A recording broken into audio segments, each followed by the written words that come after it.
On June 15th, I shot a DM to this band called Native Construct, hoping to interview them about the creation of their one and only record, Quiet World. On July 20th, Myles Young responded saying he'd be down. On July 7th, this interview with Myles and fellow member Gabe Solomon was recorded.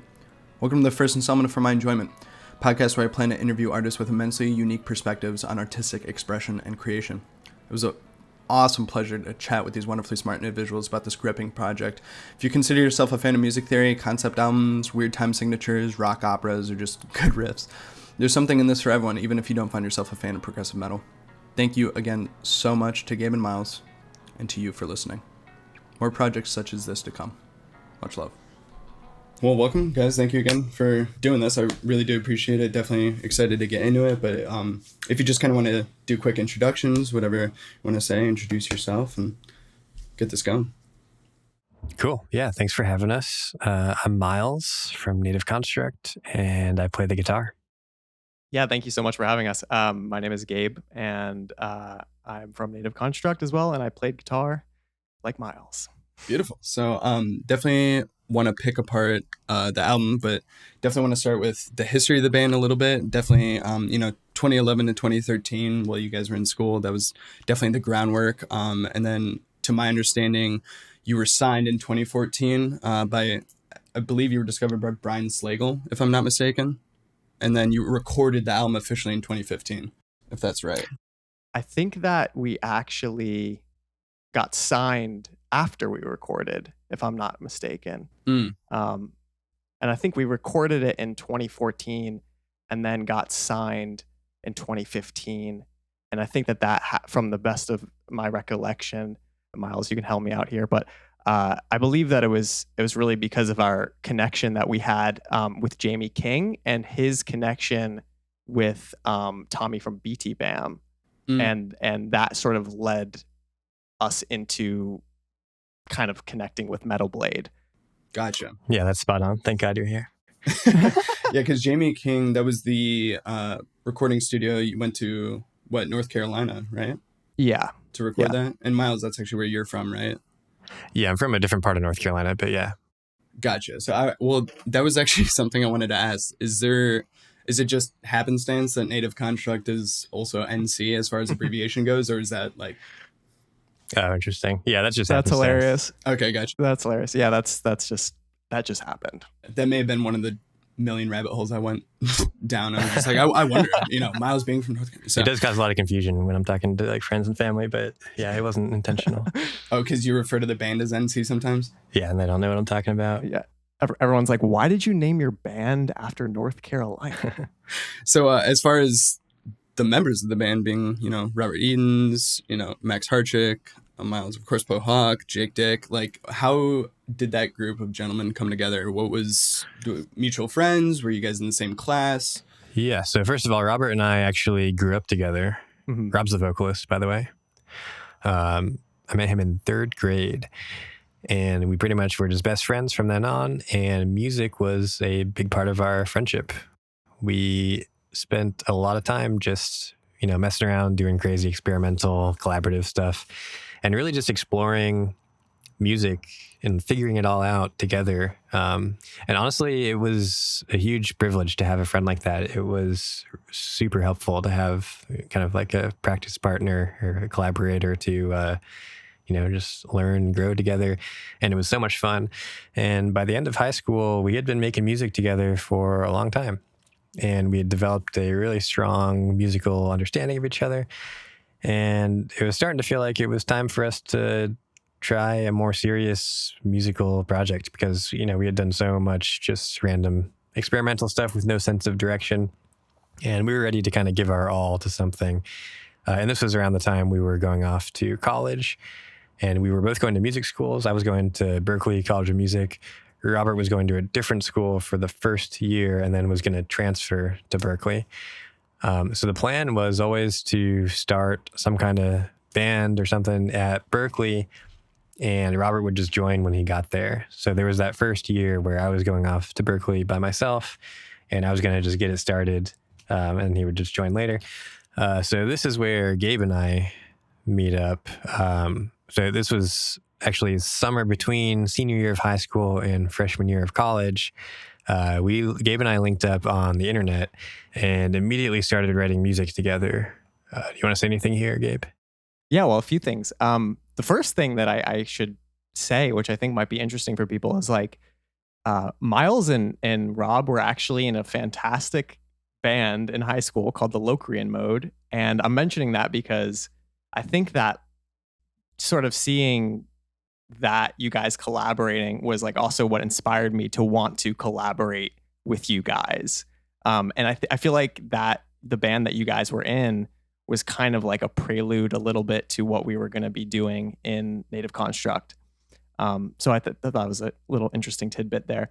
But I remember that Myles and we started to talk, like you said, the summer after high school going into college, and we connected because there was a Facebook group for the incoming class that was coming into Berkeley the next year. And so he posted,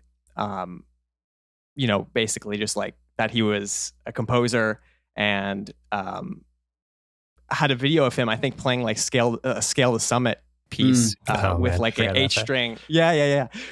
With an 8-string guitar. And I was really into playing extended range stuff. And I was really, really looking to, for people to collaborate with and to like start immediately. Like I was very, very inspired to want to be, in a type of, progressive metal band. And I wanted to start writing as quickly as possible. And I think that I just reached out to Myles. I saw his post. I was like, this is amazing. I love the cover. I love Scale the Summit. And we really just took it from there. Like I remember that very shortly after we started to talk, I wrote just like the initial chord progression and guitar melody for Chromatic Aberration. Oh, and wow. And that really became the basis. Chromatic Aberration was the first track that we ever wrote, and we actually started that before we even entered into Berkeley. And wow. we were writing music before we even knew each other physically. And I talked also a little bit to Rob too, because we were hoping that even though I don't know if we knew at the time that he was going to come to Berkeley eventually, we still wanted him to be the vocalist in the band. And so we were writing, and then it was like very obvious. We were like, hey, like we're in a band. Let's be dorm mates. Like this will help streamline the process of us writing. We can spend more time with one another. We can, learn from one another, all that good stuff. And then we really took it from there. And in terms of meeting the other members of the group, so Myles and I started writing. We were writing remotely with Rob because he was like Myles said, he was at a different college at the time.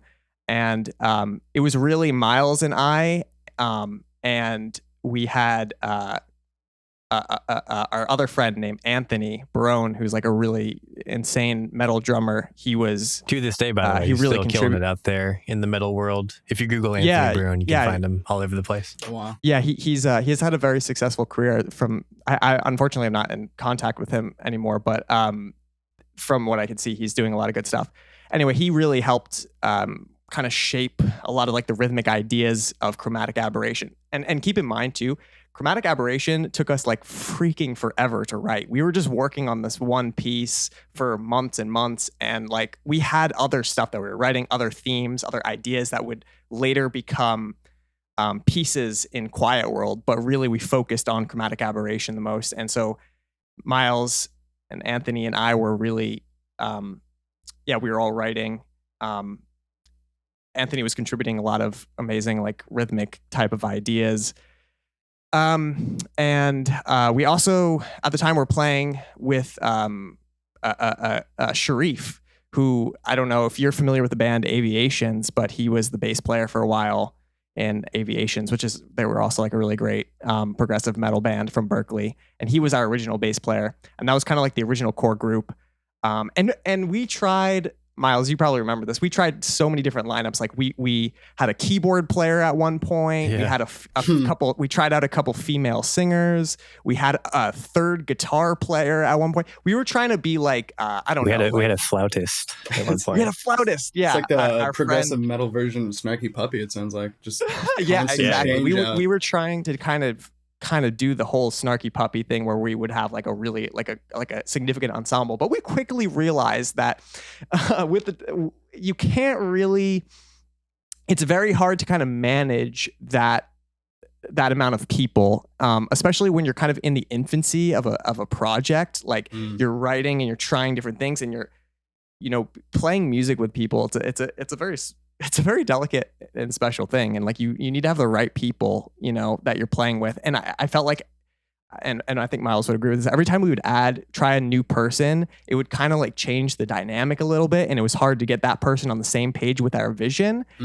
So we really really Myles and I like really held the core vision of what Native Construct was. And there was definitely like instances where we even had to like, be a little protective of that vision, because we would pull someone into the group and they would kind of want it to be this way. Or like we'd worked with a few kind of producers in the original demos of Chromatic Aberration that they kind of saw their vision, and we kind of had to be like, no, like this is how we think it should sound. So the first year or so of the band was really just establishing that core vision, working on Chromatic Aberration, establishing some of the themes that would later be used in Quiet World, and really just like getting very solid as to like, okay, where are we going with this? And incorporating, I really saw what we were doing at the time as like this grand experiment to see if we can synthesize everything that we were learning in school into a album. Yeah. So that's kind of like the beginning as far as I remember it. I don't know, Myles, if you wanted to add anything to that. Yeah, that was great. Thank you.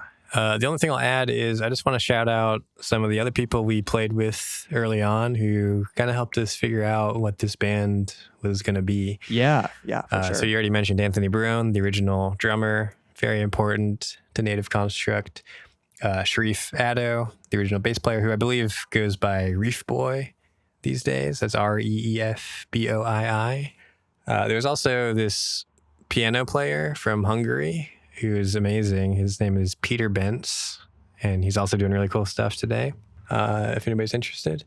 And also shout outs to Sabrina Chang, who now is under the artist name Baer, Baer, and many others. Unfortunately, I'm not going to be able to remember everyone here. Anyone else you got, Gabe? I don't know what they're up to. I mean, Angelica was the girl who played flute, and actually in Chromatic Aberration. So that flute line that kind of leads into that you hear before the guitar comes in. That she actually played that live, and she played that pretty much in the demo, and we kept that in the final version of Chromatic Aberration. Oh wow. Yeah, that's right. Yeah, so I feel like there was a big collection of not a big collection, but there were definitely, I constantly saw comments online when doing research of, I remember listening to not only the demo for Aberration, but a few others just like before the actual Quiet World album came out. And there was a lot of hype, and I feel like a lot of people attached to the demos really quickly and really passionately before anything was finalized. And that was pretty cool to see, because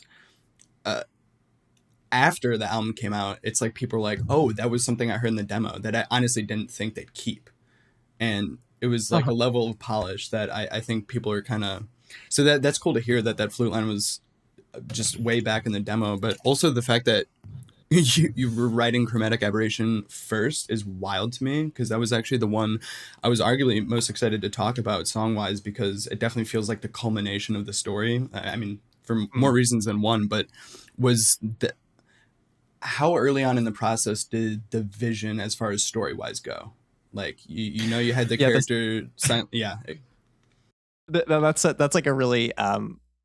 that's a deep question, because, well, and the thing that I'll say about Chromatic Aberration is actually like, it's sort of the way that I see it. And I think that in hindsight, Myles, you might agree with me, but like we were kind of trying just to work out the kinks of our sound with that. And I think that that's why it became such a big track with such like, you know, such a dynamic journey, because we were trying to like really find our sound. And actually that is the track that I like the least. And I think the reason why is because if you really analyze our writing, Chromatic Aberration, the writing is very like juvenile in comparison to like how we evolved over time and the other tracks that we wrote, because we were just learning so much at that time. Yeah. And we were just trying to like apply it in a way that made sense. So that song was a huge experiment. And also the other thing that I think would be interesting for people to know is that we kind of, after writing Chromatic Aberration, we kind of wanted to not necessarily be exclusively like a progressive metal band. Like our interests and our tastes were changing a lot. And we very quickly kind of like, even though obviously there's a lot of like heavier metal-y type stuff on that album, we really wanted to not be pigeonholed into the sort of like progressive metal gent type of world that Chromatic Aberration sort of placed us in. Like it wasn't our intention to necessarily place ourselves in that category of music even, but it sort of just happened because of the nature of the writing. And so in terms of the story, the way that I remember it happening was that we had written a few of the tracks, and we were like, you might be surprised to find that the actual like story arc didn't really happen until like much later in the writing process. We had written a bunch of songs, and at some point in this sort of like delirious like stupor at like 3 o'clock in the morning, I remember very specifically like we were living in a different part of Boston. Like Myles and I had moved out of the dorms, and we were living, like it was him and I and Rob living together. And we were like in Myles's room in our apartment, just, you know, writing, like fleshing out Quiet World, like whatever we were doing. By and the I way, just like, side note, in that apartment, I shared a room with Rob. yes, and the room was like, I'm not gonna be able to do square footage. I don't know square footage, but it was tiny. It was smaller. Tiny. It was very small for a single person. And it was like a 10 by 10 room. It was like a 10 by 10 room. Like it was, or maybe even smaller. It was very small. And that was because Anthony also lived there. Remember? That's right. It was actually four of us in that tiny apartment. That's right. So Anthony lived there. I had a room, Anthony had a room, and Rob and Myles shared a room. Bunk beds. Bunk beds, because I was going to ask if it was 2 twin bed situations, but bunk beds, that's oof. Bunk beds. That's I had the top better. bunk. Oh, there you go. How'd you finagle that? I don't remember. But was that too bad? Rob did eventually get his own room when Anthony moved out, so that was good. So we all had a little bit more space. But at the time, we were just in that room that these guys shared. And I remember it was specifically, though, I think it was after Anthony moved out, and it was later in the writing process, if I'm getting the timeline correct, because it was just Myles and I, and it was really late at night. And I remember I sort of started to just see these different connections that we were making lyrically. And because we always had this idea to emphasize musical themes throughout the album, like we knew that we wanted to have consistent musical themes. Like we were always very much into writing in that way, like to have a consistent thread of musical ideas that you would recognize in each track. So because we were writing that way, and because the nature of the lyrics that we were writing, I remember that like I just started to see these different kinds of connections, and I kind of was like, you know, it was like 3 o'clock in the morning, and I was just like, to Myles, I was like, dude, okay, hold on, this is a concept album. Like this is fully a concept album right now. And we just started to like flesh out the kind of story. And I think that it was always kind of hard for us to distill even what the story or the concept was about, but it was basically it became like this sort of, you know, progressive metal you know, opera with different sort of like chapters and things, and that's how it kind of came about. It all kind of just came through in one night, like the general structure of like what all of this was about and the themes of it, and lyrically, I mean, and story wise, and we just kind of made it fit. We worked it into the music in a way that made sense, and I think that we'd always talked about for the second album that never ended up happening, but what we wanted to do was actually really refine the story for the second album before we started to write the music, and have a lot more of a cohesive like structure and system and way that we can kind of create a concept album before we even get into so much of the music, because honestly it works a lot better that way. And I remember that there was a lot of times where we had difficulty making the story work with what we had written. So yeah, and then you probably were attached to what you had previously written. And this is why I'm glad that we're touching on this, because that was definitely something I wanted to talk about, is as far as the chicken or the egg, which came first, the lyrics or the music. And it's cool to hear that the music came first, and then you kind of built the story, and you had this realization that it was going to be a concept album. But that's definitely surprising to hear that initially you were approaching it as, oh, we know the sound, we know how we want to do it, and we know what's kind of influencing it. But I'm glad you said rock opera, because I definitely wanted to ask about as far as musical theater influence, but also rock opera. Obviously a lot of contemporary and jazz in there, and I know I don't know about you, Gabe, but Myles, I know that's what you primarily studied, theory of classical jazz pop songs. So as far as when you really know you wanted to nail down a story, how much was there like very clear musical theater influence, or did it just kind of come with paying more attention to the lyrics and an overall story, or how did that come about?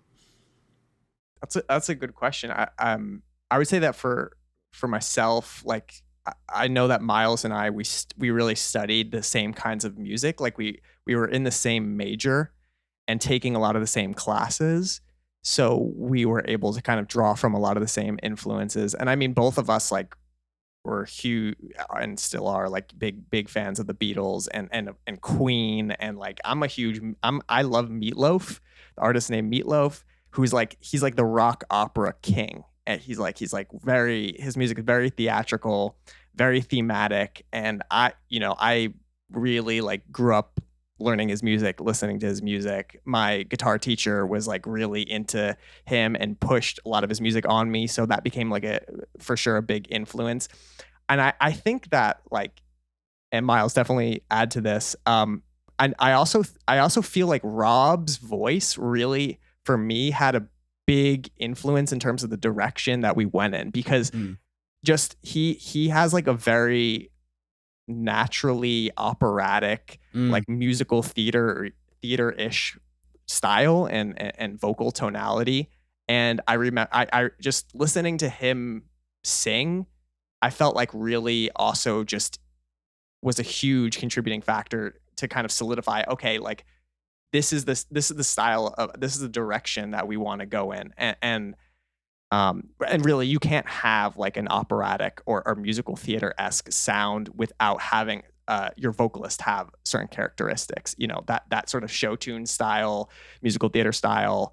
It all comes from a very specific era, in the 70s, like, and people singing in a very specific kind of way. So for sure his vocals in of itself were like a huge influencing factor for me. And Myles, I would love for you to contribute to that. Yeah. So, growing up, Rob was classically trained in the voice. So, he's got the big vibrato and, all that vibe going on. And then also he loves musical theater. I remember early on, one of his big musical inspirations was the music of Les Mis, which is musical theater, but it also has more of an operatic vocal style going on than a lot of musical theater does. So it's kind of this mix of classical and musical theater. And Rob was all about that. And we ended up doing a bunch of musical theater covers together, even more modern sounding ones too. By the way, there is a cover of Rob singing Empty Chairs at Empty Tables from Les Mis on YouTube, if anybody wants to get an idea of what I'm talking about here. But yeah, I think Gabe is totally right. Rob's voice is naturally suited towards this kind of thing, and he had a lot of practice in it. And I was interested in this kind of stuff too. So it just made a lot of sense that we brought a lot of these theatrical essences to the table for Native Construct too.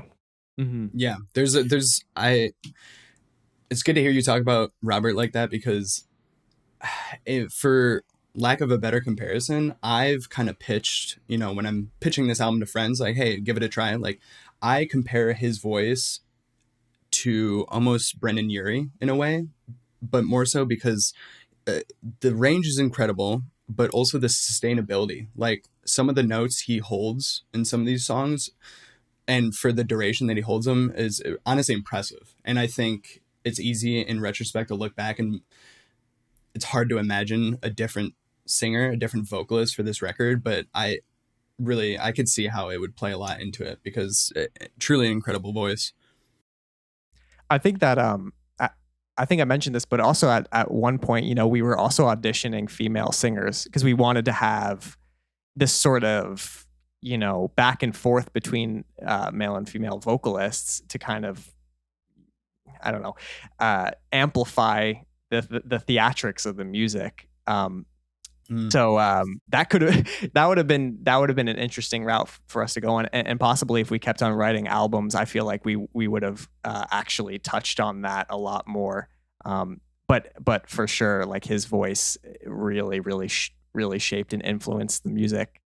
Beautiful. So as far as mute goes, just kind of hopping in the album here, for lack of a better term, I think this powerful intro with the first lyrics being "I am silence," and this just huge breakdown, but also a buildup of sound, to me is setting the tone pretty early on, because it's very aggressive. And in my opinion, probably some of the most aggressive sounds and harsh metal nature that comes out on the album. But to me, it's very building up this world that is a quiet world, that this character Mute, Sinister Silence, is building up this world, and he's creating these people, and he's making it look the way he wants. And, we don't necessarily know why that's the case yet. But initially, I kind of wanted to jump ahead a little bit and talk about the Karozu Nima Patu. I wanted to ask about that, because when they're chanting that, he has created us from a point of view we did not choose, we are all broken.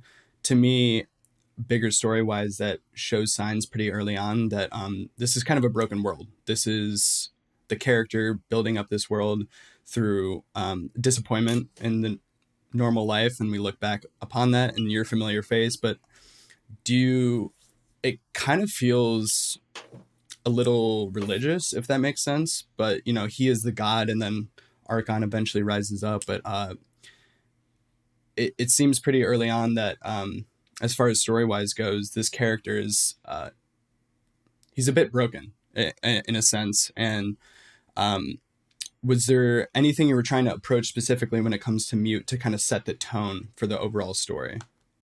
I just want to jump in real quick and say we always intended for this story to be open to interpretation. I remember we actually had a Word document. I probably still have it actually somewhere on my computer. A Word document where we outlined the story in pretty great detail. So we had a specific idea of our headcanon at some point laid out, but we deliberately did not put all that detail into the music and lyrics on the album, because we wanted it to be left open for people to have their own ideas about what's going on, their own interpretations, their own personal meanings and feelings attached to the album. So I'm happy to comment on what we were thinking at the time to whatever extent we can remember right now. But I just wanted to be clear that this is not what the album truly is, because what the album truly is open, right? So it's not like these are the answers. So just to put that out there. Yeah, absolutely. Yeah, that's definitely very important to note. That said, honestly, I don't remember that much about what ours was. Well, to answer, because there was a question in there about the first track, and one thing I remember is that. So I remember trying to come up with an intro for that for like weeks and weeks and months, and there was like a whole, I don't know, Myles, if you remember this, but I had written a whole like a cappella type intro. I was like, I really wanted to do something that was like slow and like built over time and was like, you know, four part voicings, like 4-part vocal harmony type stuff, totally a cappella. And it just like, it never worked in the way that I was hoping that it would. It was too slow and too long, and it made more sense at the end of the day to have that sort of the introduction of the album be very sort of in your face, abrupt, intense. You know, this is the sort of this is the creation of this world. This is the introduction to this story. So it was sort of out of compositional necessity that we decided to start the album like that. That was not the original intention, you know, but it just worked so much better. Yeah, I remember being very aware of the fact that we were a brand new band, and it can be hard to get people to listen to music that they don't know already. Yeah. So we just wanted to get right to the point and do something that was immediately grabbing. Yeah. Immediately. Yeah. Like we did it because it sounds like a cool idea, but then the execution of it people wouldn't give us the time of the day, you know? Yeah. Especially with sort of especially because we were appealing to a very like a specific type of audience that would be more inclined to listen to progressive metal and these kinds of things. So it worked out that way. Yeah, in terms of the story, the general arc of the story was basically that this character who was broken traversed into some sort of parallel reality or parallel universe and sort of created a world based off of his pain that he was feeling, and therefore everything in that world or that universe reflected his pain, reflected his emotional state. And for a lot of the stuff that I was processing as a person at the time, it was like reflective of what was going on. You know, like what I was writing was for sure reflective of emotions and things that I was processing. And so this character builds this world around, you know, what this brokenness. And so everything that's in this world that he's creating or this universe is reflective of that brokenness. And this character Archon rises up and sort of challenges that. And that's the general story arc. The other specifics of that get a little bit hazy. Like I know that there was other elements that or other like nuances and sort of moments within the story that we were thinking of specifically, you know, but generally speaking, that's the story arc that we had come up with. Yeah.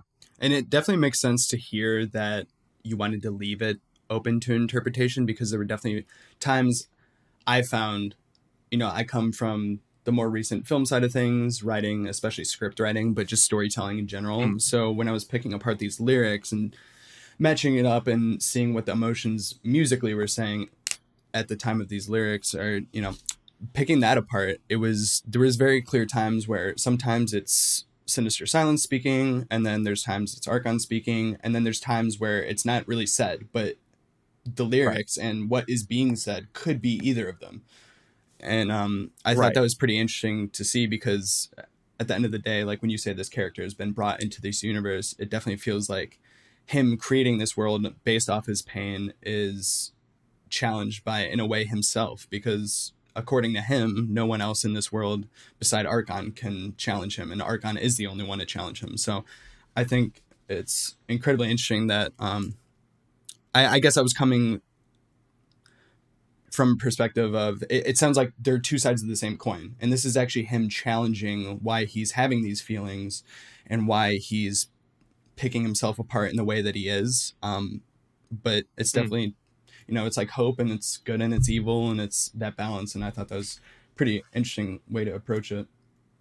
Yeah, I think that ultimately it's just that we were sort of representing the dichotomy of good and evil in our own sort of unique context of this world, this character, this story, And so,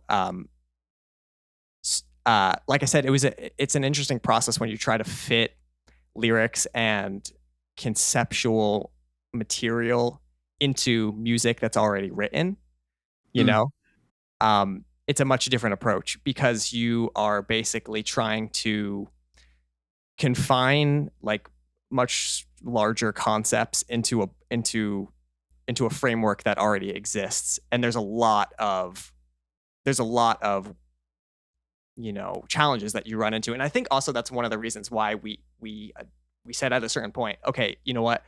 This has to be up to the listeners, to the audience's interpretation, because any more specific than this, and we'd be changing everything. We wouldn't have the same kind of album, It would have been way longer too. It would have been so much longer, and it was already too long. Like we were writing the album for years. Yeah. And that's something I've seen a lot of people connect with online when it comes to listening to this record is there's a lot of replayability. And I think that aids to the fact that you guys had in mind an openness to interpretation. So was that something you found yourself thinking of as far as story goes, but also just like letting yourself kind of delve into the music a little bit, is you wanted there to be re-listens by the audience? Absolutely. Yeah. Not only lyrically, but musically for sure. Yeah, definitely musically and lyrically. I remember spending a lot of time and effort on, like, we wanted to make sure that if somebody were to whip out the magnifying glass and really, dive deeply into this stuff, that there would be interesting stuff for them to find down there. So there's all these Easter eggs and hidden connections between different moments, even across tracks, and tons of layering, often really subtle stuff going on.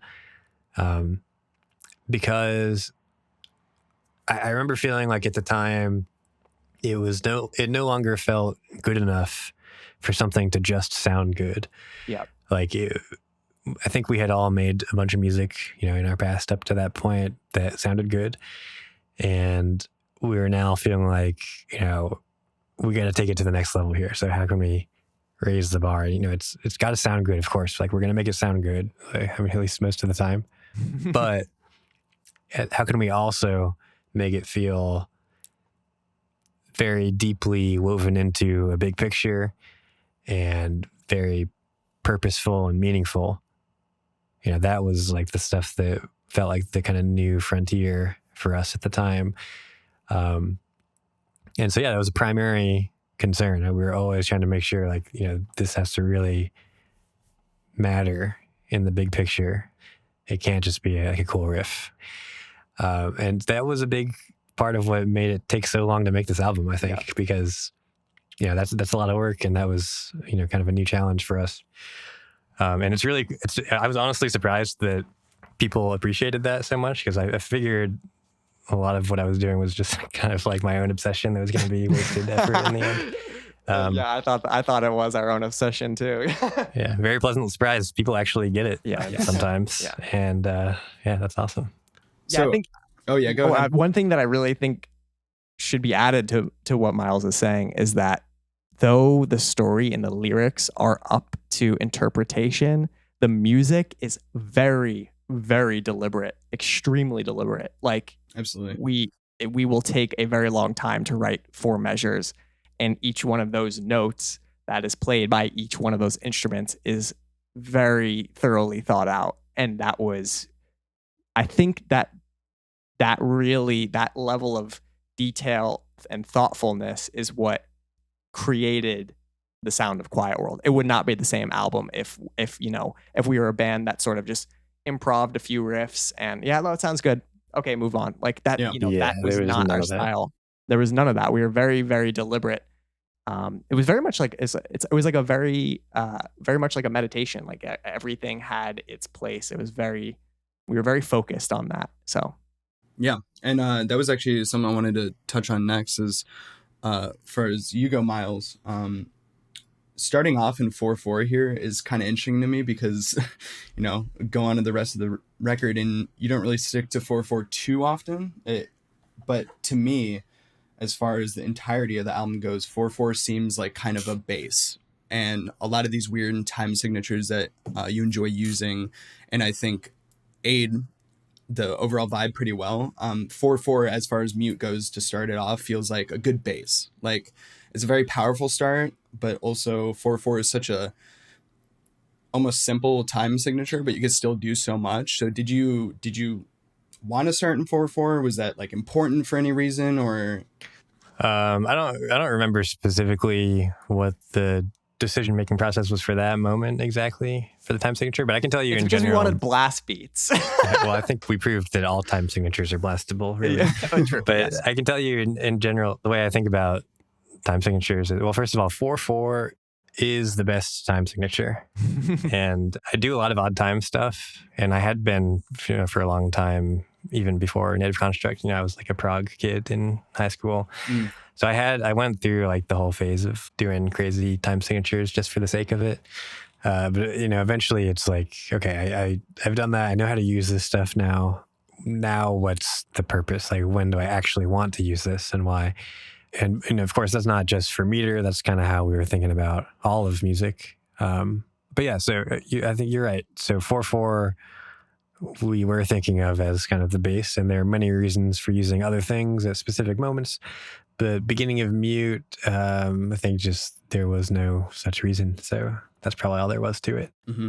And if you listen to just one thing that I think it might be interesting is that if you listen to Chromatic Aberration, there's a lot more of, let's try to make this as complicated as possible for the sake of being complicated. Not the whole thing, but if you really analyze it and you compare sort of our mindset of writing that track versus writing the other pieces of music, you'll see that a lot of the odd time signature stuff, again, not all of it, but a lot of it is used for these transitional moments, or these moments where it makes sense lyrically within the point of the lyrics. And it really like for sure our intention was always to be as tasteful as possible. And so we tried to always use those odd time signatures somewhat sparingly, or when there was really like an important reason to use them, because I think that, and Myles, I remember having this conversation a lot with you, but like there was a lot of like there was a lot of progressive metal and just metal in general, and that we didn't really resonate with, because it felt like a lot of artists are trying to overcomplicate things for the sake of being complicated, versus writing something that has meaning and introducing something complicated, like like a ridiculous time signature, because there's intention behind it. Mm-hmm. Yeah. And that's something I think I noticed as far as time signature goes. There was a lot of times I felt, and Myles, you could correct me if I'm wrong, it was used as defining a cadence as far as the lyrics go. Like, as far as like that section I brought up earlier with the Karazu Nima Patu, was there, first off, a reason behind that? Is that like in reference to anything, or is that just kind of scatting more or less? I remember that being, because at that point in the song, it's kind of like this created world is coming into focus. It's kind of coming online. And we wanted it to be clear to the audience. Well, maybe not clear, but we wanted to suggest to the audience that this was a populated world. Like he was kind of like bringing these consciousnesses online.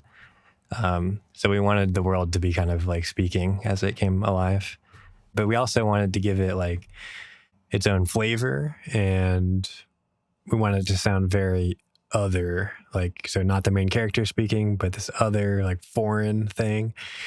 So we just came up with these nonsense syllables that are meant to sound like some language that nobody knows. And we chose the specific syllables just based on their musical sounds. Yeah. That's fair. No, and I love the time signatures in that section. You go from like 6/8 to 4/4 to 6/8, 5/4, 6/8, and it's kind of repeat that quite a few times, and it just fits that cadence so well. And it's definitely a slower section of the song. I consider it not like the breakdown, but it's kind of like a breather. It kind of lets the previous parts of the song set in, and you felt that big sound, and now it's a moment to kind of step back, and it's a little more story building, and I think it does it quite well. Nice. Thanks. Yeah, that actually is one of my favorite parts of the album, to this day. I think it has, just a really strong, clear gesture to it, which is, like you said, very much part of the story. So it starts off really sparsely, and in the story at this moment, like I said, we have this new world coming online and blossoming outward. And so the arrangement, grows over time. We're adding layers and layers, and it's leading up into this big crescendo moment. And during that time, speaking of reasons for using mixed meter, it does have this feel of alternating time signatures constantly. And it kind of sounds like this new world is finding its footing. It's like a little off balance, but it does fall into these little grooves here and there, but then it's always kind of stumbling into the next thing, and it never really feels fully settled. I think it all just kind of works pretty nicely there. Yeah. And I kind of jump ahead to the end here of Mute. The last note that it ends on, it's like this big punch of synth almost that essentially kind of goes into the next track, Spark of Archon, sorry. And what was the decision to... It's a very bright opening to that song, and I think it's one of the very rare times you hear synth on the record. And was that the balance you wanted to strike pretty early on? Like, oh, this is the good side of this battle that we're creating, and to match that, we have very bright sound in this synth. That's a good question. I'm also having to kind of replay the album in my head because it's been a while since I've actually listened to it. But so I feel like we wanted to end Mute in a way that was a little bit like ambiguous. That kind of was like, hey, you're about to embark on a journey here with the music. And we happened to write Spark of the Archon as the second piece, I believe, after Chromatic Aberration. Like, we wrote that piece pretty early on. So it might have been... There's some element here of, okay, where does this actually make the most sense in the formatting of the album, and trying to switch things around to make it work. I think that when we wrote Spark of the Archon, we weren't necessarily thinking, okay, this would come out of this very ambiguous moment that we leave off at the end of Mute. I think that it was more just that that was the scale in the tonality that we wanted to use when we were writing Spark of the Archon, and we just happened to find a way that made it fit. And I think that the sound design elements with the synth and everything like that, the synth that the sort of like big crescendo that you hear at Mute, at the end of Mute, and also the synth coming into Spark of the Archon, those decisions, I believe, were actually made a lot later on in the writing process. Yes, we did consider the story, but the way that I remember it was more in the vein of like us trying to create a cohesive transition within the sound design and within the arrangement. And when you write this kind of complex, dense, orchestrated music, there's a lot of decisions that you have to make, and that we had to make during this album, that really were okay, what can we actually do here in the arrangement to make this flow and to actually make this cohesive. So I feel like the way that I remember it was that it actually was more of a like production decision and an arrangement decision more than like a story driven decision. Gotcha. Yeah, I Spark is definitely... I wanted to touch back because when you said that Chromatic Aberration is actually, you both agree, your least favorite on the record, it's kind of funny for me to hear, because that was definitely one, if I'm being honest, upon like probably the first 2 or 3 listens, every time that song would come up, I wouldn't skip it, but I'd maybe listen to 3 minutes, and it was very hard to initially get into.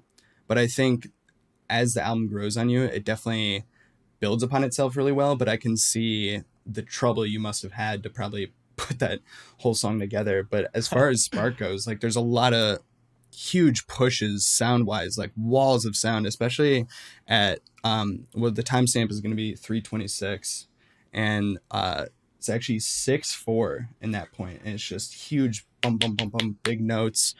And that kind of leads into literally the water section, because I saw under the vocals and the score, it's water ambiance or something like that. And it's a very clear, slow, and sort of reset. But then it, at 6 minutes, it pumps back up again. So was there any specific, to harken back, effect you were going for when it came to like that slow water section, barely any instruments, no lyrics, just kind of break that section down? That chorus into that section is by far my favorite moment in the entire album. And also Spark of the Archon. Spark of the Archon is by far my favorite song. Like, really? For probably my sure. second least favorite. Oh, really? Yeah. I love that's it. very interesting. I didn't know that. I was Myles, why say, don't you take that one? Sure, yeah. I think actually Spark of the Archon is one of the ones that I did the most like big picture stuff on. Yeah, you did. Because I think for a lot of the other tracks, you had a lot of like the initial ideas, and then I would do a lot of like helping you figure out the details and stuff. But Spark of the Archon, I think if I remember correctly, kind of took the wheel on initially. And you did. I wrote the original riff in the melody that kind of the track is based on, but that's, you for sure were the main person that composed that piece. Yeah, because you're totally right. It was the second thing we worked on, and it was the only other track that was started in just like a live band scenario, like in a practice room at Berkeley, like with Anthony on the drums and everything. And yeah, it was just that opening riff and the melody initially we were jamming on, and then shortly after we took it to notation software to figure out what it was really going to become. And I remember at that point, we very quickly brought in some really big picture story ideas. Like there were these like 3 or 4 distinct chapters to this song with, clear gestures supporting those. And so, yeah, this actually, I think, was one of the few tracks where there was a clear story up front that really drove the music directly. It was actually, yeah. As we're talking about it, this Spark had a very deliberate arc to it, like chapters, basically. Yeah, which was not the way all the tracks went. We did things a lot of different ways on this album. Yeah. Sometimes we'd have story first and then music. Sometimes we'd have music and then story. A lot of times it was more of like a leapfrogging type situation. But yeah, story first on this one, and the story was pretty simple. So in the first part, we were envisioning this like Star Wars Bespin style city in the clouds with a whole civilization up there, and this main character living in that civilization who becomes very dissatisfied with the way of life and society up there, and decides that he's just going to jump. He just jumps out of the clouds. And that's that timestamp you mentioned at 3:26 or whatever, where you get the big wall of sound and the blast beats, super free falling. Yeah. And then he lands in the ocean, and there's literally a big splash sound, and then we're underwater. We get these underwater ambiances. And that's actually where, if you listen to the lyrics, if I'm not mistaken, the lyric is, "There's salt in the sky as I lend myself to the sea." And that's the moment of when the main character, when Archon actually goes into the ocean. And so we're kind of, alluding to that moment. Yeah. And there's definitely future references to water. So I wanted to touch on, I keep saying touch on, but as far as like the water goes, like that imagery, did that represent anything in specific, or was that just another thing you kind of wanted to leave a bit to ambiguity? So if I'm remembering correctly, there's that whole sort of part of the story actually is where our main character, he's from like a civilization that's supposed to be in the sky, and when he goes into the ocean, he like interacts with another type of being who are like water oriented, and he's and through that interaction he gains some sort of insight or some sort of ability to kind of show the people of his civilization that there was more to life, and that they don't have to live in this sort of broken society. Yeah, no, that's with Misery and Harmony, those kind of feel like separate characters, because there's a lot of references, and both Sinister Silence and Archon refer to Misery and Harmony separately. And as far as after he comes out, I consider the big swell at 6 minutes. I consider that as him lifting his head out of the water, in a sense. He's had that experience and he's made that connection. And the lyrics say that, I've seemed to find you in the sea. For it now I see the complete spectrum. I must bring this balance back home. So he had that discovery, and that's kind of what leads him to challenge Sinister Sons, I feel. But Harmony kind of represents what I feel like is the hope in this world, and Misery is the brokenness of the world. And it's yeah. So it's I think that is extremely accurate to our mindset when we were writing it. I think that I'm happy to hear actually that your interpretation, even though like we've talked about, there's a lot of things that are open to interpretation. The moments that we tried to make very clear to people are being interpreted clearly. So that's actually pretty cool. True. Yeah. And I think the ending I wanted to kind of tap into a little bit, because when he says sinister silence, I'm a god now too, that chord progression and that the guitar chords in specific are, to me, seems it's like a slowed down version of the intro of Mute, if I'm not mistaken. Just playing it back in my head. It's been a while, but I'll just go ahead and say probably yes, because that's that's the kind of thing we did all the time. We would weave together the themes from different tracks and stuff. It is. You're right. That's Mute. Yeah, and actually, I believe that whole chord progression and the voice leading of those chords and the melody are a variation on one of the if it's either the Chromatic Aberration melody or one of the melodies from Spark of the Archon. I can't remember, but that in of itself, the whole intro to Mute is another sort of Easter egg. Myles, do you remember? Yeah, I'd have to hear it again because it has been a little while. But yeah, it's Easter eggs all the way down. It's like I said, there's nothing. Everywhere. Yeah, there's no single note that isn't like connected to other stuff somehow. Honestly, it's all thematic. And I remember that was, like I said, one of the main things we were trying to keep in mind throughout the writing process, because just to expand on something that we mentioned earlier, that was one of the things that we both agreed was like a big problem with a lot of prog music out there. Was that it was just a bunch of stuff. It was a lot of different things. And that might sound surprising to some people because in a way this album can really just seem like a bunch of stuff. But if you look closely, it really is, there's only a handful of ideas, and it's just a lot of variation and development of this small number of ideas. We really wanted to squeeze all the juice out of each one. That was a big priority of ours. It's like every main theme that you hear throughout the album is recycled in every song. So like everything we've written has been built on just a few core themes. Yeah, there's like 6 themes in the whole album, and literally, like, if you really analyze the music, like all of the riffs are just recycled of those themes.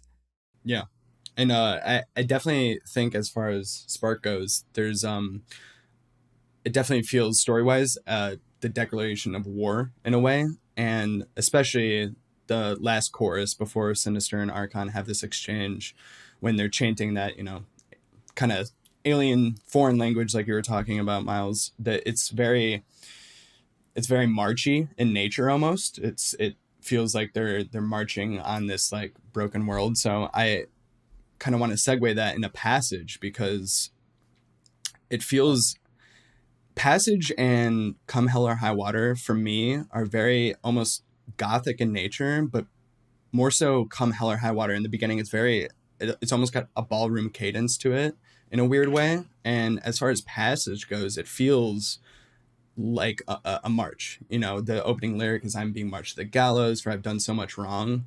And especially when there's this big buildup, that wonderful saxophone solo. It feels like it's that tension that's being built as everyone's like watching as this is about to happen. So do you have any kind of like notes on that, or what the process was did you have a kind of march in mind? Because especially the drums, that cadence feels very like you would hear in marching band. By the way, I think Gabe came up with the original ideas for both of those tracks. Oh, wow. Yeah. And Come Hell or High Water is my favorite track on the album. I think. Really? Yeah. So good job on that. It's too I can't get into the overly dark stuff these days. But yeah, no, for sure. Like the more like gothic sounding melodies and ideas and on for Passage and Come Hell and High Water, that those were those were ideas that I started, and Myles and I then fleshed them out together over time. I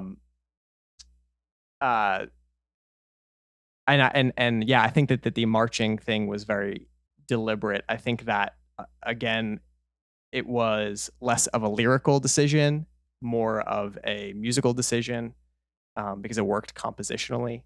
And I really wanted to have if I can put myself in my mindset back then, I wanted to have a type of I really liked that sort of the 3/4 waltz idea, and making that kind of turning that into something that could be very sort of driving and intense emotionally. And there's a lot of interesting stuff in those tracks. I'm trying to remember, like, really put myself in that mindset of what I was thinking. No, and honestly, that's fine that we're on that, because especially after hearing, open to interpretation, we can definitely I feel a little more comfortable hopping from track to track. And as far as Come or Hell High Water goes, that was one that kind of took me not a while to latch onto, but other tracks kind of caught my attention more. So were you surprised to see that was the most streamed on Spotify? Because that to this day is the most popular. That's right. That's interesting. I'm surprised. I mean, so when I was writing that, I was just like, this is really weird. This is a very, very unusual piece of music. Like from like just from the aesthetic to the vocal ranges that it's in, and the way that we had Rob sing, and just like my absolute bizarre vision for that piece. I remember enjoying how unusual it was. And it's very interesting. It is interesting to hear that is the most streamed song on the album. Myles, what do you think? I'm not surprised at all, personally, that it's the most streamed. I think it makes perfect sense. Why do you say that? I think the main thing is that it has such a clear and rich and focused just vibe to it. Like a lot of the other tracks change a lot more. And not that, that's true. Come Hell or High Water is very dynamic, and there are a lot of musical changes, but it has a consistency to it in terms of character and atmosphere throughout, I think. That makes sense. That actually makes a lot of sense. Yeah, so I feel like it's a deeply engaging track that's easy for the audience to just kind of get what it is the first time they're hearing it. Yeah, I think Chromatic Aberration on its own is a separate kind of beast, because in my opinion, I think Come or Hell High Water is the second quote unquote hardest track. Mute's very aggressive. It leans more into the metal, and Hell or High Water touches on that, but it also, that beginning is very, like you said, waltzy. That 3/4, it drives it, but it still feels kind of awkward.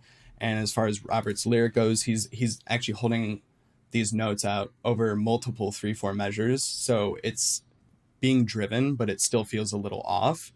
And as far as story goes, I wanted to ask, either one of you, this kind of feels this feels like a shift. Come Hell or High Water, it feels, the lyrics, my feet won't rest or reoppress, they're pivoting, your familiar face still lingers around. So I feel like as far as the character goes, mentally, it's like, oh man, I can't stop thinking about this, and I'm kind of losing sense of myself. And so, anything to say about that? Yes, I had forgotten about this up until you mentioned what you just mentioned. I wanted to do I really wanted a lot of the lyrical ideas to match the fact that the song leans so heavily on that 3/4 waltz feel, and I felt like the unrest of the character was sort of the time signature, I guess you could say, and the overall feel was a representation of the unrest of this character. And so I wanted to kind of create a connection, a bridge between these two concepts. And I there's this sort of certain element of like insanity and kind of like corrosion that happens lyrically and also in the music. Like if you listen to the end of that piece, it gets more and more sort of bizarre and deranged, and so musically I remember specifically wanting something that had that, and then lyrically I wanted this to have this character fall slowly more into madness. So we were trying to create as much of a correlation between the music and the lyrics as we could.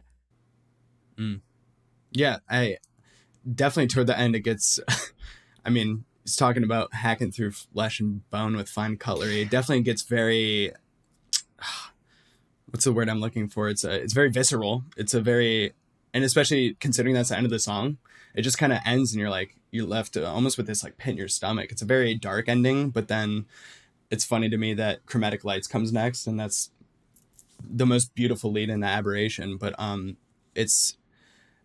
I wanted to ask about, as far as picking those chords, specifically in that section, Robert gets very high pitched, and was that a deliberate choice where you felt like to lean into this lunacy aspect and kind of driving yourself mad? It made sense that him singing this part would kind of just jump up quite a bit.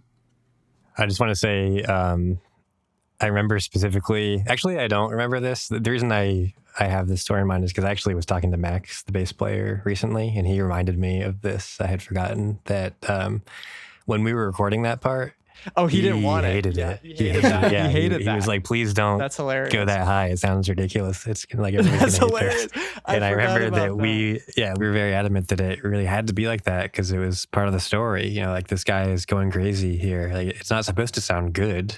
It's supposed to sound ridiculous. We know it doesn't sound good. But yeah, we were very certain that it needed to be that way. That's right. Yeah. I that's funny, man. You brought that back. I do. Yeah. He was not happy about it, and we had to just overrule his feeling about it. He's still upset about that to this day. He's still upset. Yeah. To this day. Oh man, that's actually really funny to hear. It's in my opinion, it fits so well. So the fact that he just didn't like it, but oh man, was it because it was not out of his range, but like a little out of his comfort zone, or do you remember what specifically? It just sounds goofy, I think. It was too Tim Burton-y and weird, and I don't know. Oh yeah, that's right. Tim Burton was our North Star for that track. He for sure. That whole vibe. Yeah. Yeah, it definitely feels a little Nightmare Before Christmas. There's a very like boom, like to it. And, it fits very well. But I kind of want to hop back to Your Familiar Face because it feels, obviously, like in the bio on the Metal Blade website, it refers to this track as the prequel, more or less, where you kind of see what brought this character to this state of mind. And as far as musically, it feels almost like a love ballad for sure. But was that a deliberate choice? What did you kind of know going into it that you wanted it to feel like that? Or was this one of the songs that you had written out and you kind of molded the lyrics to fit the story? By the way, this track and Chromatic Lights are actually both more focused than Come Hell or High Water is even. But it's a little different because Chromatic Lights is a fugue and Your Familiar Face is a song, which Come Hell or High Water and most of the other tracks on the album are these big prog epics. Yes. You may have noticed Gabe referring to them as pieces. I never really knew what to call these things because they're not songs. They're not. Yeah. But this one is a song. It's just a song. And it is also one of the ones that I think I took the lead on initially. You did. Musically, yeah. at least. I can't remember though if we had the idea for like what this was going to be in the story before I started it or not. Do you remember? The thing that I do remember is that we wanted to have a very like quintessential pop song, even though it's not it's not like quintessential in the sense that it sounds like modern pop, but sort of formatted in that way. I don't remember in terms of lyrically or anything else, but I knew we were like, we want to do our own version of a pop song. Mm-hmm. Yeah, and it definitely feels completely separate from the story. It feels very... The fact that the song itself is very simple is, I think, because the lyrics are more or less very simple in the sense that it's just like this guy professing his love and kind of talking about it not being reciprocated. And then at the very end, that's when it's like, you have left me to discover my sinister side, which is like the kind of, hey, this is the guy, you know? And I think it just sticks out on its own quite well. And it's funny to hear you refer to that as like, oh, this is just a song. Like the rest of them are pieces. But yeah, it's I think it serves its place in the record quite well. But as far as were there any inspirations like cadence wise, because it feels very 90s rock ballad in a sense, you know, take it a bit slower, take a step back. Yeah, there's a direct model actually, and this was one of the first times I had ever done this. This is a technique that I now recommend to... I'm a music teacher now, by the way, and I always tell my students to do stuff like this now because it's so helpful.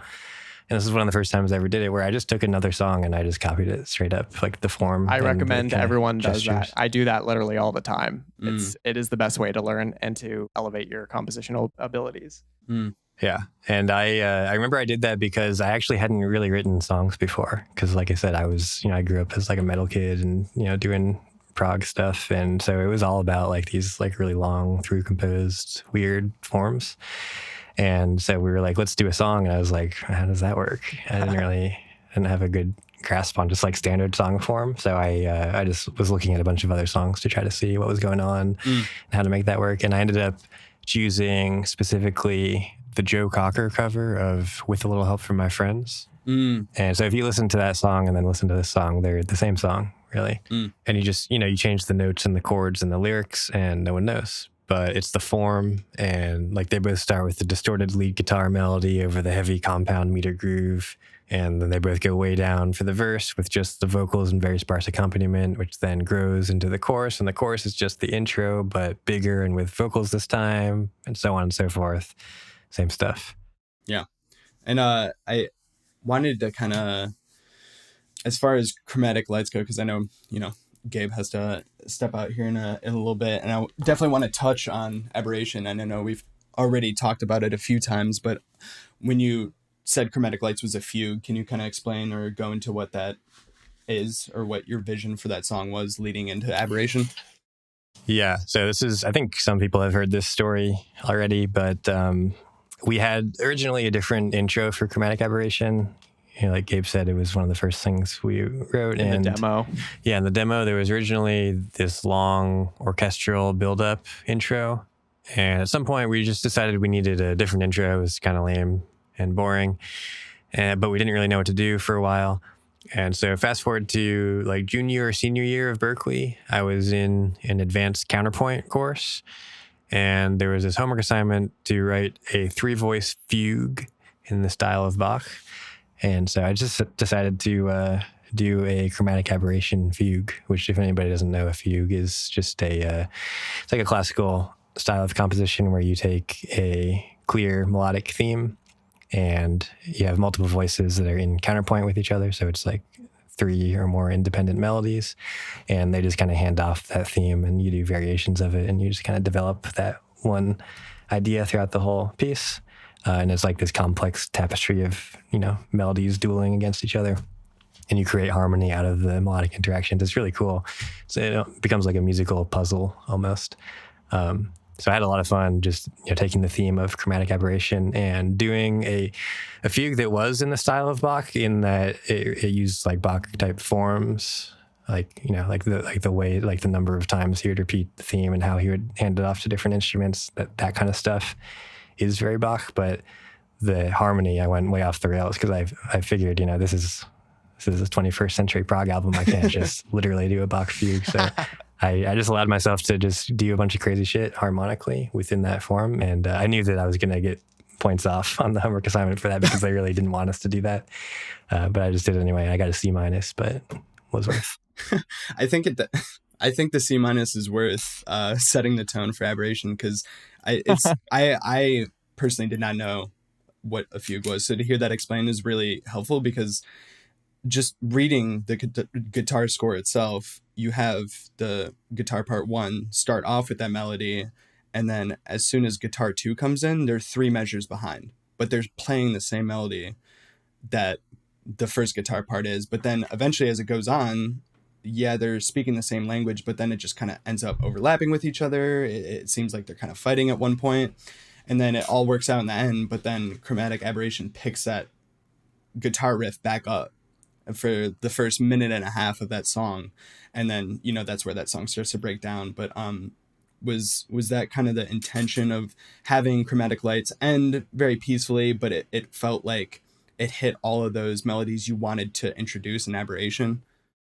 Yeah, exactly. So it is the main theme from Chromatic Aberration as the subject of the fugue, but then in between, they're called entries of the subject. They are what we call episodes, where you kind of do, like, you go off on tangents and you do like secondary material. And so every episode in the fugue is a different little motif from Chromatic Aberration. So yeah, it's kind of just setting the table for that whole track in that condensed fugue situation. And with Aberration, I've been dying to ask, at about 5:44, the lyrics that line up with it are "Flashes of lights, the spectrum returns, and my path is clear." It's the best way I could describe it is beach funky, if that makes any sense. It's very poppy, it's very up, and it's a very big step away from what the rest of the song has been doing up until that point. So was there anything in specific you were thinking of, or you remember, that kind of inspired that sound? Because I think it fits so well, because the rest of the song is kind of, a little all over the place, for lack of a better term. All I remember is that we always called that the funk section. That's it. It's just the funk section. I don't know what I don't really know why we did that. I think that maybe we wanted something that had slap bass. Slap bass is tight. I think that was maybe the driving force. It must have. I mean, it had to have been. I think that was it. Well, it's a pretty good reason. Yeah, sometimes you gotta slap. That's it. But yeah, I mean, that's a common theme here, like with what we're saying. Like sometimes we had story first, sometimes it was music first, or sometimes it was just some random whim first. But we always tried to like make sure, like in the editing and refining process, we always tried to make sure that we could like justify it somehow and make it feel like it was part of the story. So, and this is something I tell my students all the time too. Like, as far as what I'm saying here specifically, and this also generalizes to like basically every aspect of making music, which is, there are so many different ways you can go about approaching something. Like, you can start with this thing first or that thing first, or, you can do all these different angles of approach. And they can all be perfectly fine. There's no like right way of doing it. The important thing, the thing that is necessary in almost every case, is that you make sure that all the different elements ultimately end up working together. So whichever one you start with first doesn't matter so much, as long as you make sure they're always, not fighting each other in undesirable ways in the end. And I think that was another thing that we kept in mind a lot, that was really important, that allowed us to get away with doing things in such, all over the place ways at different times. Yeah. Was it a deliberate choice to end that song very aggressive? Because it gets pretty dark there at the end, and then of course you end with that same tone, that same chime that starts off mute, and it feels like that's kind of hinting at a loop of sorts and in the overall story. But was there a choice to kind of end it that aggressive and, sinister silence gnashes his teeth? Because it feels like Chromatic Aberration as a whole is hitting a lot of different themes, but more so it kind of ends on a happy note, but then it goes into a really dark section. So was that a deliberate choice, or was there a reason for that? I think that this was another case where we had that song pretty much finished lyrically and musically, and we had to find a way to make it work into the story. And actually the lyrics for Chromatic Aberration all came from Rob, if I'm not mistaken. And they all came after the whole song was written. They came after the song was written, and also because that song was written and finished everything was done before the other pieces on that album, it was a classic case of, well, okay, how are we going to get this to work? Does this make sense? Okay, well, we could try to make it make sense within the story, you know? Yeah. Do you, looking back upon the creation of the album, do you think if you tried to lean into music or lyrics more so than you were finding this balance, it would have been detrimental more than anything? Because it feels like this balance that you struck where you're, oh yeah, we have, Chromatic Aberration was finished first, and then we introduced the lyrics, and then vice versa for other tracks. Like, do you think it would have been detrimental overall to solely focus on either of those ideas to form the album? It would have been different. Yeah, that's for sure. And I think the fact that it was so whimsical and all over the place and was kind of developing as we were in such periods of intense change and growth in our young lives, I think that those are all massive reasons that the music is the way it is. And, it wouldn't have the same essence at all if it were something that were like, if I had a more deliberate, premeditated plan, like from the beginning, lyrically or otherwise. And, I don't think I'll ever do another album again that way. It seems like Gabe probably agrees with that too. Like that was very much like what we were doing at that time in our lives. Yeah. And we're both very different now. But it's just the really, approach of writing music too, as my approach to writing music is completely different. Yeah, same. But it's really cool that we have this like time capsule of that and that people still like it to this day. That blows my mind. Yeah, me too. It's pretty amazing to see the recognition that album has gotten. It was great. And even even though a lot of people don't necessarily know that I contributed to the writing of it, it's still enjoyable to know that people are, putting out covers of it on YouTube and streaming it and everything. Yeah. Do you want to kind of talk about how surreal in a way that might be? And it was a passion project for you guys, and you definitely put all this time and care into it, but to see people connect, because I think it's safe to say up until that point in your lives, not being exposed to that level of not only fame, but just notoriety on the internet, or just, people recognize you in person. Was that a pretty shocking thing to have happen? Yeah, I was totally surprised. I really wanted it to be liked. Like we tried our hardest because we really were hoping that we could reach people, but I had never done that before. I had been making music for a long time before Native Construct, like I said, but that was all casual, experimental stuff, just kind of figuring out how music works. This was the first time that I really was like, okay, let me try my hardest here. Let me put my all into this project and fully produce it, fully polish it, and release it formally. That was all a huge plunge into the unknown, and I had no idea what was going to happen. And I think that was the same situation for Gabe.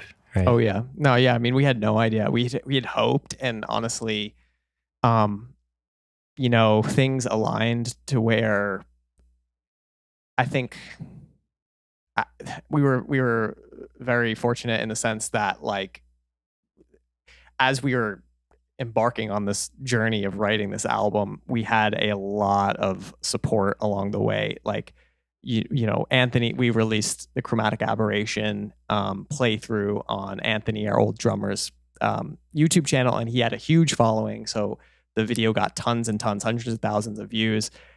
So now suddenly everyone around our campus knows who we are, and like I would always get, we would always get approached by people saying they saw the playthrough and this and that, and they're really excited for the album. And throughout the crafting process, there was a lot of people that were very supportive, and we kind of grown a social media following through just releasing some different kinds of videos of us making the album. And so there was always this momentum there. And then also working with Jamie King was like, that was the next step of building that momentum and gaining notoriety. And then like, okay, so now suddenly, like, I remember, hearing like, oh yeah, Tosin Abasi was like in the studio and he like heard our album and he liked it a lot. And then like, BT Bam heard our album. So there was always this kind of like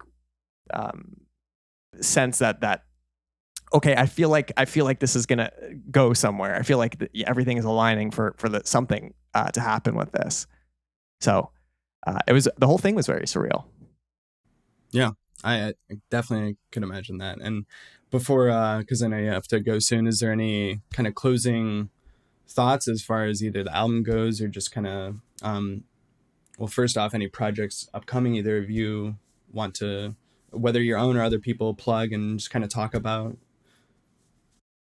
Yeah, I would say in closing, it was a really fun experience, and I'm very, very grateful to, being able to connect with Myles and write that music with him, connect with all the guys that were in the band. Really grateful to all the people that supported that project, because like I said, there was tons and tons of support that we had through the whole thing. And that could be very rare when you're a group just trying to, get their foot in the door. So yeah. I'm really grateful for that experience, and I had a wonderful time writing it. And I think about it all the time. And in terms of personal projects, I mean, I teach music and I compose music for video games primarily now. And I have a YouTube channel that I really just launched the other week called The Audio Architect, and kind of on social media under that handle. So if whoever is listening to this, if they want to go check out the content that I share on YouTube and on social media, they can look up The Audio Architect and they'll find my work. Absolutely.